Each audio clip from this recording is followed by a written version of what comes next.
شریعت اسلامیہ میں جرم کی سزا بھی ہے، جرم کی معافی بھی، لیکن کچھ سزائیں ایسی ہیں، کچھ جرم ایسے ہیں شریعت مطہرہ نے جن کے حدود متعین کیے ہیں۔ ان میں زنا ہے، قذف ہے، سرقہ ہے، حرابہ ہے اور شراب نوشی ہے۔ زنا اگر جرم یہ ثابت ہو جائے تو اس کی 2 سزا ہے۔ پہلی سزا ہے سنگسار۔ یہ انہیں کیا جائے گا جو شادی شدہ ہیں اور اس جرم کا ارتکاب کرتے ہیں، تو انہیں سنگسار کیا جائے گا۔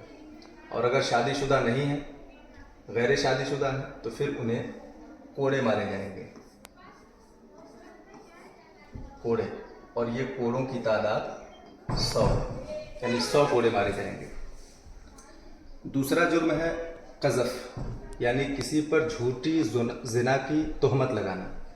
اگر کوئی بندہ اس طرح سے کرتا ہے تو اسے شریعت اسلامیہ اسے جو سزا سناتی ہے وہ 80 کوڑے ہیں،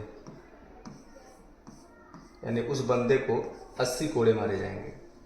سرقہ ہے، اگر کسی نے چوری کیا اور اس نے چوری 10 درہم تک کیا تو شریعت مطہرہ نے جو سزا متعین کی ہے وہ ہے ہاتھ کاٹنا،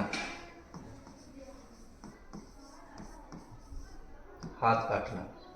حرابہ ہے، یہ بھی چوری ہی کے قسم ہے، مگر یہ بڑے پیمانے پر قتل و غارت گری، فساد اور لوگوں کو ستانا، زمین میں فساد مچانا۔